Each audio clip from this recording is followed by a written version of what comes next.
अरुण गवळींची मुलगी उभी आहे आणि आता अरुण गवळी बाहेर आहेत, त्यामुळे ही सीट कन्फर्म आहे आणि त्यामुळे ह्यांना बळ आलं अशी एक चर्चा कुठेतरी ऐकायला मिळते. तर तुमचा बेस नेमका काय आहे? माझा बॅकग्राऊंड ॲक्च्युली मी MA in political science. MA करायच्या आधी मी MIT SOG म्हणजे स्कूल ऑफ गव्हर्नमेंट MIT पुण्यामध्ये, जिथे तुम्हाला local government to international government like how a good governance कशी करतात ती शिकवली जाते. तुमच्याकडे बघताना अरुण गवळींची मुलगी असं एक बघितलं जातं.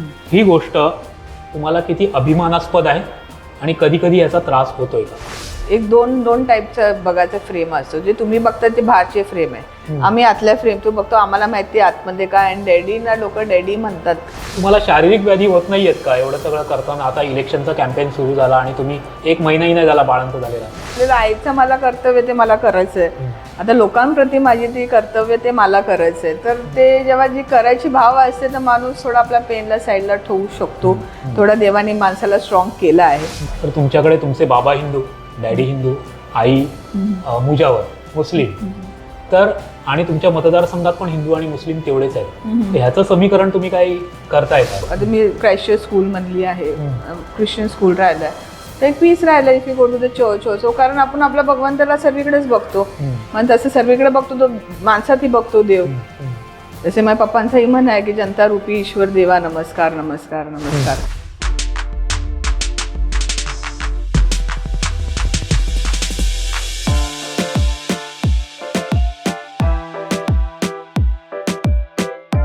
नमस्कार, विमर्श बाय मयूर आडकरमध्ये तुम्हा सर्वांचं मनापासून स्वागत.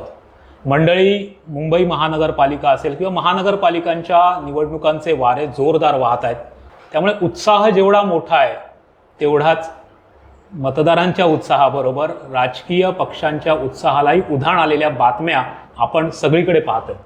मंडळी, या सगळ्या निवडणुकांमध्ये घराणेशाहीच्या मुळे अनेक वेळा वादंग निर्माण होतात. तिकीट देण्यावरून त्याच्यामुळे रुसलेले लोक असतात, फसलेले लोक असतात, आक्षेप घेतात, बंडखोरी होते, पण हे काही चुकत नाही.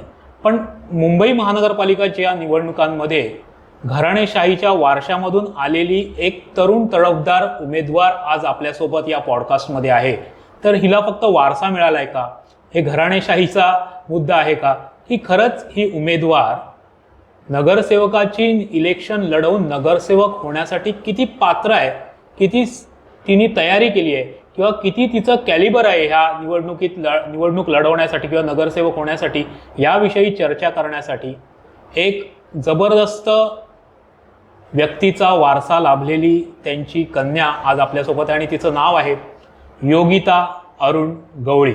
योगिताजी, विमर्श बाय मयूर आडकरमध्ये तुमचं मनापासून स्वागत. तुम्ही किती वर्ष या अखिल भारतीय सेना या अरुण गवळी यांच्या पक्षामध्ये किंवा आशा गवळी यांचं नेतृत्व असलेल्या पक्षामध्ये तुम्ही मुलगी म्हणून काम करत होतात, पण तुमची मोठी बहीण गीता दिदी 4 वेळा हे इलेक्शन लढवते आणि 3 वेळा ती नगरसेविका आहे, पण तुम्ही कधी हा हट्ट केलेला आम्ही बातम्यांमधून ऐकला नाही किंवा तुम्ही स्वतःला कधी सीट त्यातून घेतलेली नव्हती. तर याच वेळी तुम्ही का डिसाईड केले की ही निवडणूक तुम्हाला लढवायला हवी?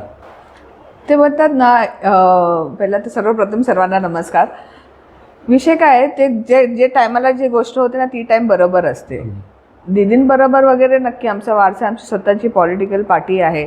डॅडींनी ह्या पार्टीचा उद्देश मेन राजकारण नाही तर समाजकारण आहे. आणि जे बायखळामध्ये तुम्ही बघेल आधीपासून परिस्थिती लोकांची खूप वाईट राहिली आहे. राहण्यासाठी म्हणा, साधारण जी बेसिक गोष्ट आहे जी जगण्यासाठी इम्पॉर्टंट आहे, पाणी, ड्रेनेज, चांगला रूफ राहण्यासाठी, ते असलेच प्रॉब्लेम्स हमेशा राहिले. ते डॅडींनाही माहिती आहे, चाळीचे असलेले चाळीचे लोकांचेही जे बेसिक प्रॉब्लेम्स आहेत. तर त्याकरिता डॅडींनी हा पक्ष चालू केलं होतं की ज्या लोकांची ही डिमांड होती आणि पप्पांचाही त्यांच्यासाठी एक होता की आपण काहीतरी आपल्या लोकांसाठी करायला हवं आणि त्यासाठी ही राजकीय पॉवरची गरज आहे जे आपण आपल्यासाठी इझी होईल लोकांसाठी समाजकारण करण्यासाठी. त्या कारणामुळे हा पक्ष चालू केलं गेलं होतं. आणि डॅडीनी त्यांच्या टर्ममध्ये इतकी कामं केली आहे जी आतापर्यंत मी फिरते ना, आतापर्यंत ती कामं टिकाऊ आहेत. पाणी दिली, आतापर्यंत लोक बोलतात आमची मुलं लहानची मोठी झाली आहे, मुलांना मुलं झाली आहे, पण ती मोटर अजून चालू आहे आणि आम्ही त्या मोटरचं पाणी पितो, स्वच्छ पाणी पितो. ते ऐकण्यासाठी किती छान वाटतो. आणि ते मेन बघायला तर हे राजकारण तर एक म्हणायला गेलं पॉलिटिकल पार्टी आहे, पण आम्ही ह्या पॉलिटिकल पार्टीतून एक समाजकारण करत असतो आणि ते पण आमच्या लोकांसाठी, जे आम्ही स्वतः बायखळावाले आणि आम्हाला कसं सर्वांची इच्छा असेल तर आमची पण इच्छा आहे की आमच्या लोकांची पण लाईफ सुधारू, त्यांना त्यांची बेसिक नेसेसिटी आहे ती मिळावी.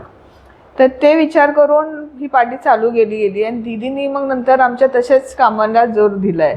जे डॅडी नसल्याने पण तिने तो तसंच काम केलंय. तिने आगरीपाडा हा एरिया पूर्णपैकी बदलला तिच्या 15 इयर्समध्ये. आणि तिच्यासोबत मी फिरले आहे, कॅम्पेनमध्ये राहिली आहे, तिची कामं करायची पद्धत पाहिली आहे. म्हणजे लोकांना आज म्हणे नाही ठेवून म्हणतात ना की या उद्या या येते, लगेच लोकांचा काय प्रॉब्लेम आला तर लगेच त्याला ॲड्रेस करणे ही डॅडीची खूबी आहे म्हणे. लोकही म्हणतात ना, डॅडी जेव्हा कामात होते फ्लोमध्ये एक म्हणजे एक कॉन्ट्रॅक्टर म्हणा, पाणीवाला, इलेक्ट्रिशियन हे ते सर्वजण सोबतच असायचे.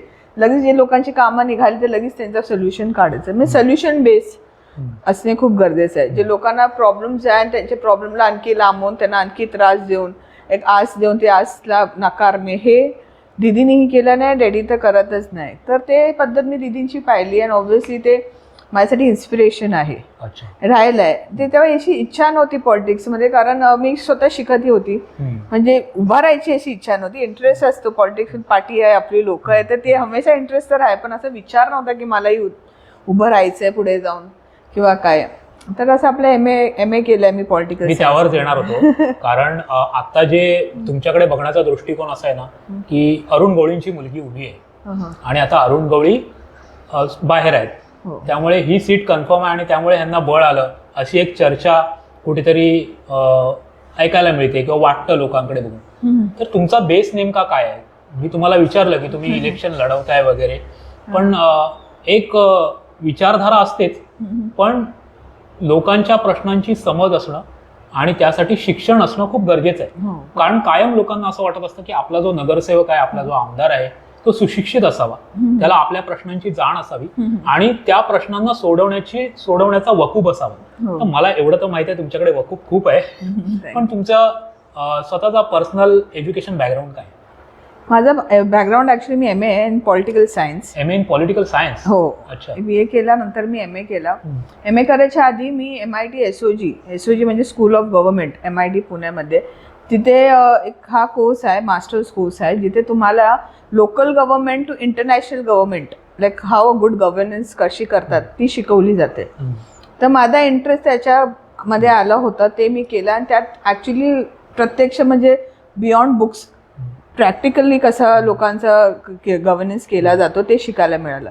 म्हणजे लीडर्स ऑफ ऑल टाईप्स म्हणा, in corporate, in politics, in spiritual, तर अशी लीडर्सची भेट झाली, इंटरनॅशनल लेवलची लीडर्सची भेट झाली आणि त्यांची विचारधारा कशी असते इन मेकिंग पॉलिसी, लोकांसाठी कसं पॉलिसी बनवू शकतं, ते त्यांच्यासाठी बेनिफिट असू, तर ते त्यात शिकायला भरपूर मिळालं. त्याच्यानंतर मी एम ए केला आहे. मग एम ए केला आणि तसंच सोबत मग अशी मी इंटर्नशिप करत होते. तर त्या इंटर्नशिपमधून मला एक कॉल आला की मला चूज केलेला टू इंटर्नशिप इन सार्क परिषदेमध्ये. हो, जी इंटरनॅशनल ऑर्गनायझेशन आहे, South Asia association on regional corporation, जी आपली 8 कंट्री आहे साऊथ एशियाची त्याच्यावर. आणि लकीली मी नक्कीच तो घेतला कॉल आणि लगेच गेलो. ते नेपाळ काठमांडूमध्ये त्यांचं ऑफिस आहे, तिथे मी ते इंटर्नशिप केला. त्याची सेक्रेटरीएट ऑफिस आहे त्यांची.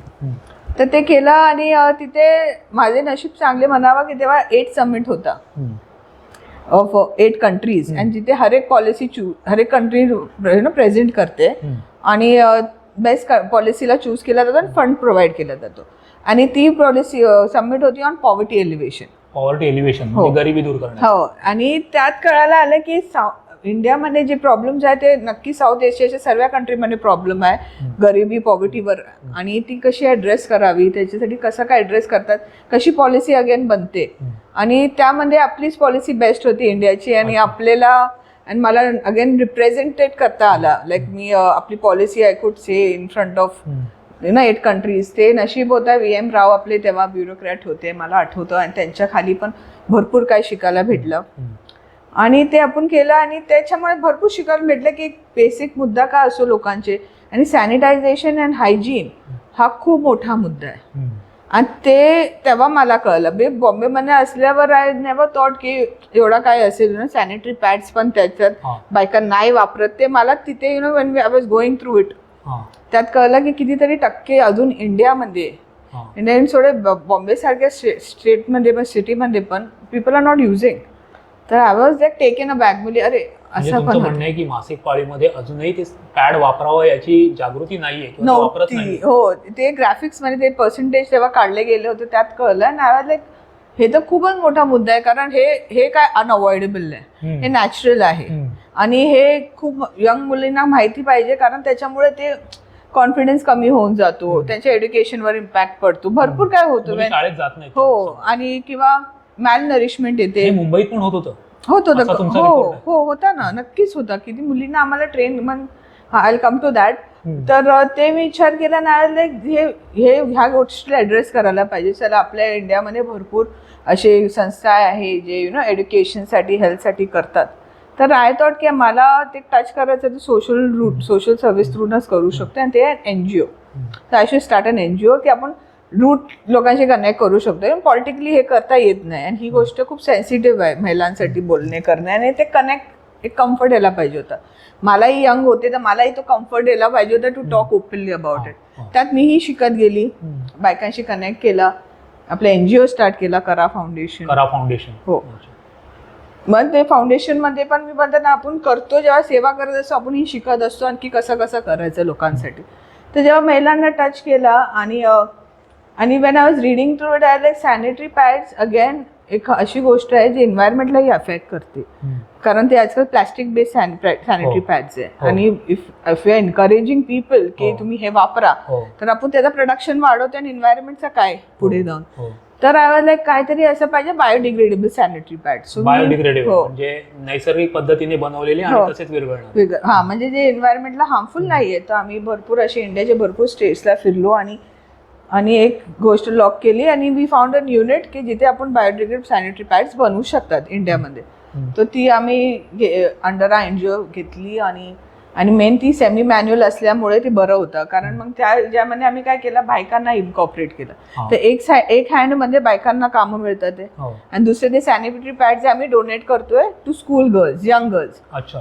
तर सायमल्टेनियसली त्या गर्ल्सला आपण एड्युकेटही करू शकतो की बाई तुम्ही ह्या काळी कशी आपली काळजी करावी, to have good iron food, to take good rest, काय ऍक्टिव्हिटी नाही करावी, काय करू शकतात. हे कारण खूप गरजेचं आहे for the long term health. Anaemia पण बघेल तुम्हाला खूप पर्सेंटेज होता महिलांमध्ये. ते ह्या कारणामुळेच होतं. They did know to take good care or take good hygiene for themselves. तर ते आम्ही असं मग ते युनिटमध्ये दर टायमाला ते युनिट तुम्ही बघणार सेमी हँडमेड आहे. आणि बायका बनवायचे, ती टीमवर्क तयार झाली, एक बायकांचा ग्रुप तयार झाला. आणि ह्या बायका कोण, हाऊसवाईफ, ज्यांना त्यांचा एक फ्री टाइम असायचा आणि ते wanted to earn something for them all. तर आपल्या एरियाचे ते महिला यायचे. तर हळूहळू करून आम्ही असे 500 मुली फ्रॉम BMC स्कूल अडॉप्ट केले. अच्छा, 500 मुलींना अडॉप्ट केलं. वर्ड अडॉप्ट करायचं कारण हे की असं नाही की आम्ही फक्त एकदा ते बॉक्स दिला सॅनिटरी पॅड्स झालं.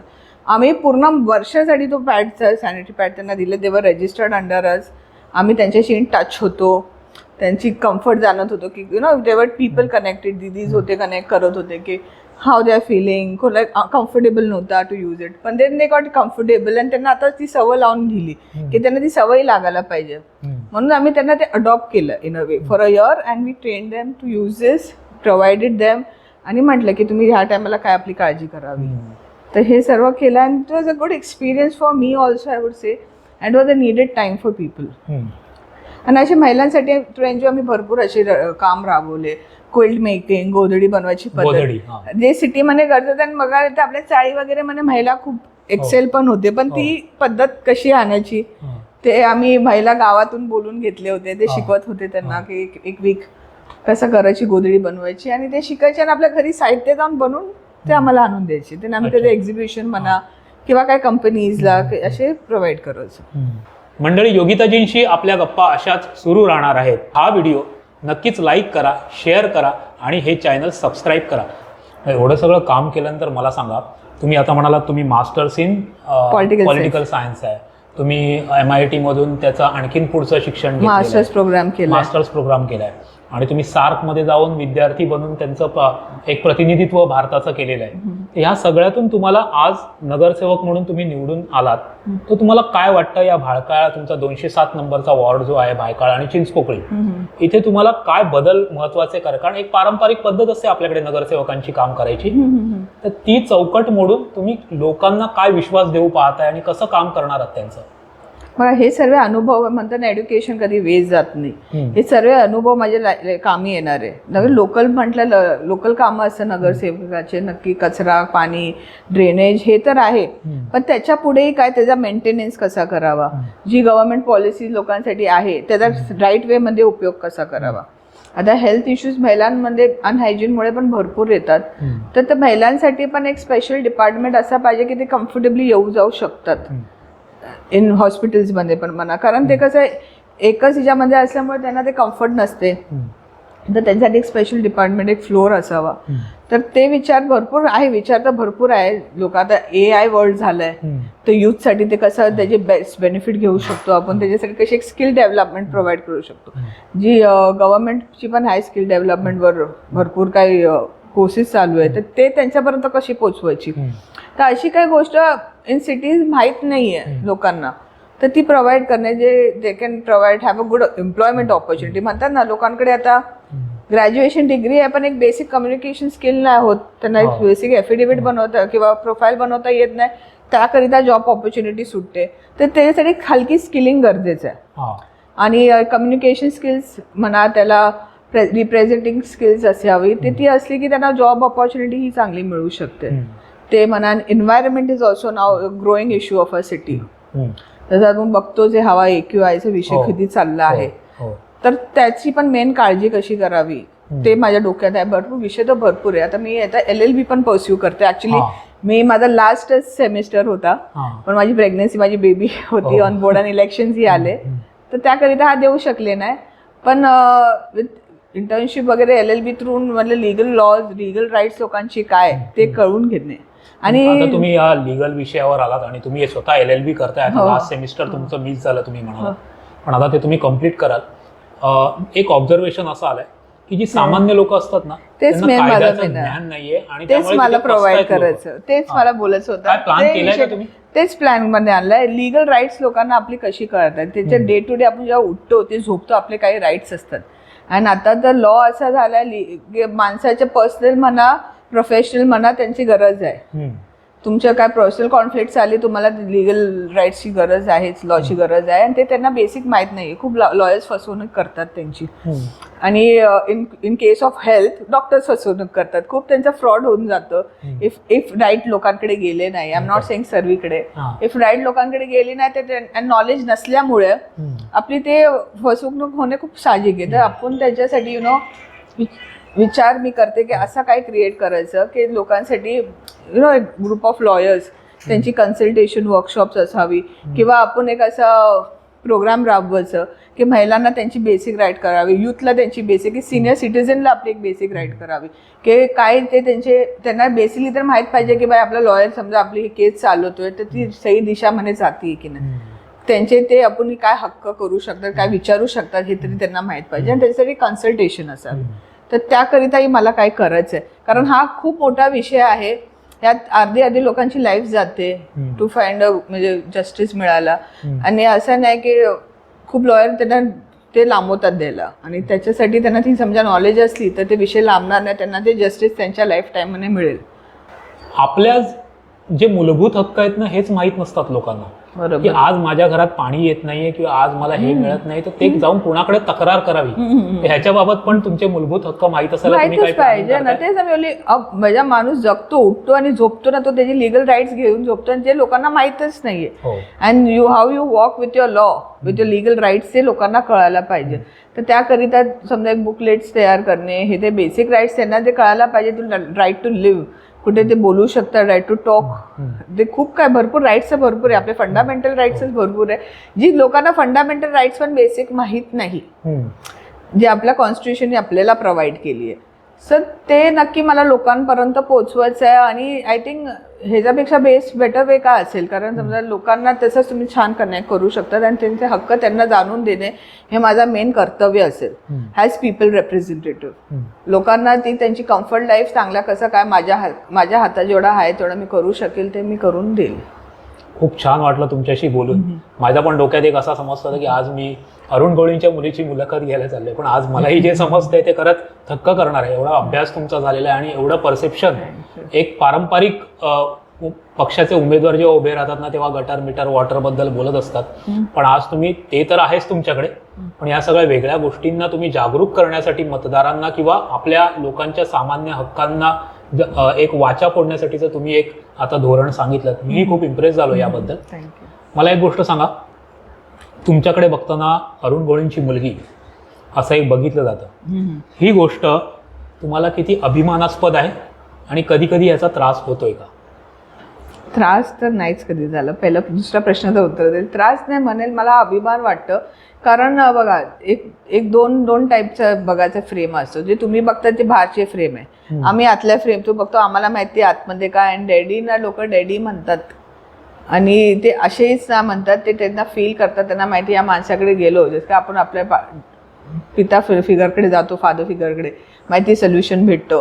तसेच लोक म्हणून तर त्यांना डॅडी म्हणतात, त्यांना माहिती यांच्याकडे गेलं तर आमचे प्रॉब्लेम घेऊन आम्हाला सोल्युशन मिळणार, त्याकरिता ते भेटतं. आणि आम्ही लहानपणापासून ते पाहिलंय. आणि पप्पांनी तेवढ्याच मनापासून त्यांना वेळ देणे, म्हणजे आपल्या फॅमिलीला कधी कधी नाही दिलाय तेवढं लोकसेवासाठी, तेवढ्या लोकांना वेळ दिलाय.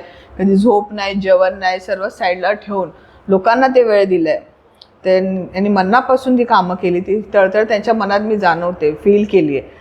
आणि ज्या पप्पाही आत होते ते ती तळमळ एवढी पप्पांची होती की ते मम्मीनी पण पुढे चालू ठेवली, लोकांसाठी केली आणि दिदींनी केली. तर ते असं मला तर अभिमानच वाटणार ना, कारण मला भरपूर शिकायला भेटतो की कसं सेल्फलेस होऊन लोकांसाठी तुम्ही कामं करावी. सेल्फलेस होणे किती गरजेचं आहे आणि ते किती तुम्हाला पीस ऑफ माइंड ही देतो की तुम्ही जेव्हा म्हणतात तुम्ही लोकांसाठी तर खऱ्या मनाने अर्थ असावा लोकांसाठी. त्याचा मला खूप अभिमान वाटतो ॲक्च्युली. आणि ते मी बोलते ना, शब्दात तर मी बोलूच शकत नाही, कारण ते मी अनुभवलंय, पाहिलंय, लहानची मोठी मी झाली आहे म्हणून ती फिलिंग आली आहे मनात की आता आपण ही काहीतरी करावं, आपण हे विषय पुढे घ्यायला, लोकांची इच्छा आहे त्याला आपण ही पार पडावा. पहिले कम्फर्ट नव्हता पॉलिटिक्स मध्ये याचा, पण आता तो कम्फर्टचा आपला विचार सोडून लोकांसाठी तो करायचा आहे आपल्याला. पप्पांनी जे आदर्श आम्हाला दिले ते पुढे घ्यायचे आणि आपल्या लोकांचं चांगलं करायचं. त्या कॉन्फिडन्सनी आता मी म्हटलं आता पॉलिटिक्समध्ये उतरायचं. आता ह्याचा फायदा तुम्हाला निवडणुकीत होणार आहे का?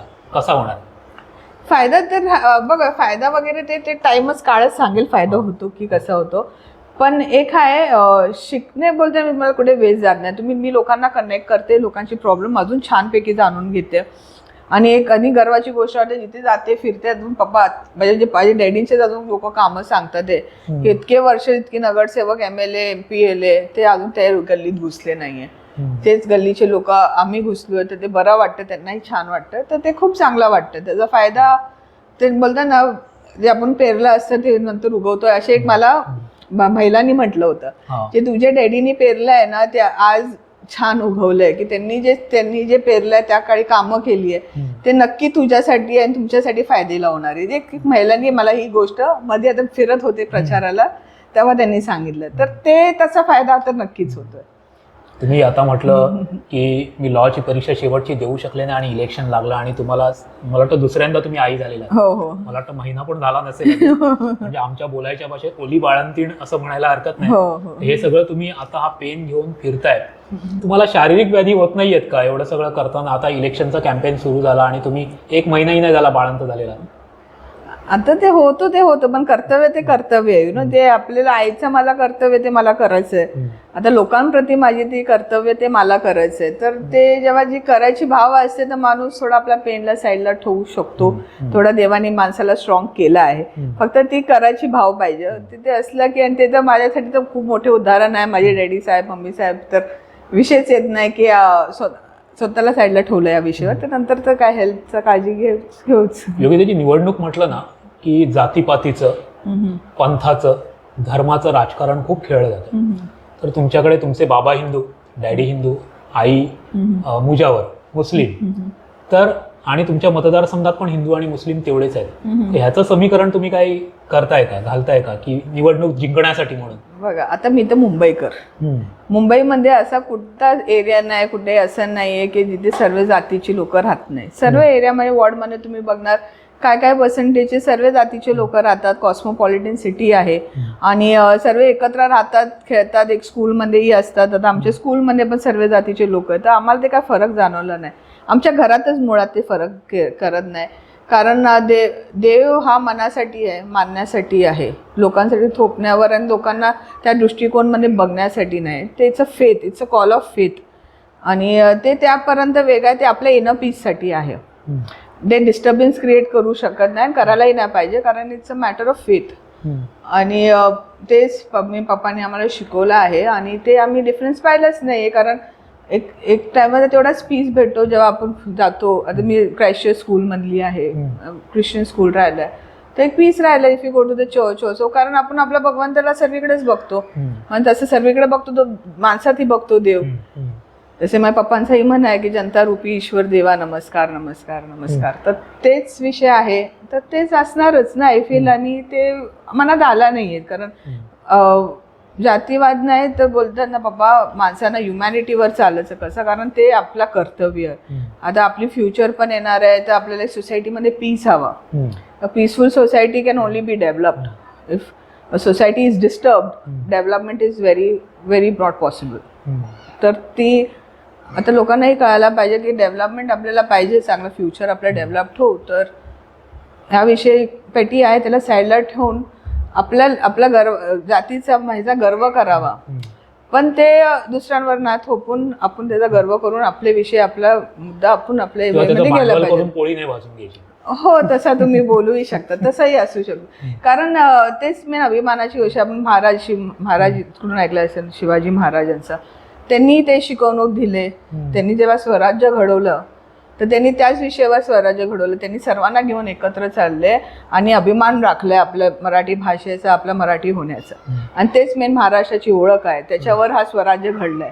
तर ते आपण कसं साईडला ठेवू शकतो? त्यांचं शिकवणे तर घ्यायचं, ज्यांच्यामुळे आज महाराष्ट्र जागलाय, तर ते तर नक्की आहेच. या निवडणुकांची घोषणा होण्याआधी काही राजकीय पक्षांनी मराठी अमराठी वाद पेटवला होता किंवा पेटलाही होता, असं म्हणायला हरकत नाही.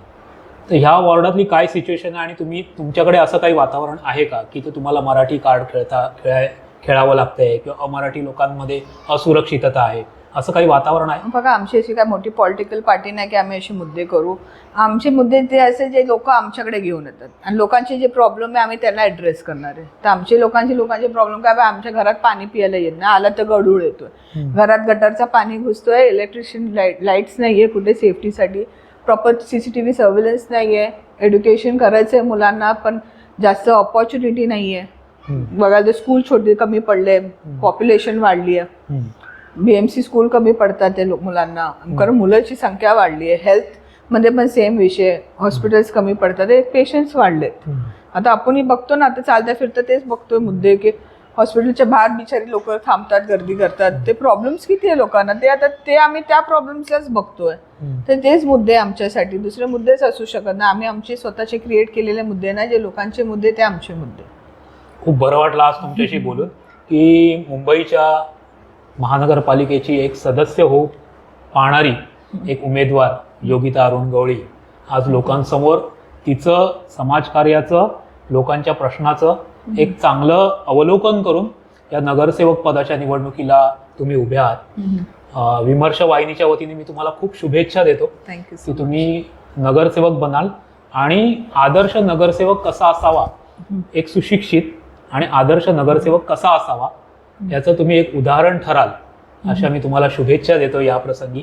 आणि तुम्ही आज विमर्श बाय मयूर आडकरला जो वेळ दिला त्याबद्दल तुमचे आभार व्यक्त करतो. Thank you so much. खूप खूप धन्यवाद. खूप खूप धन्यवाद.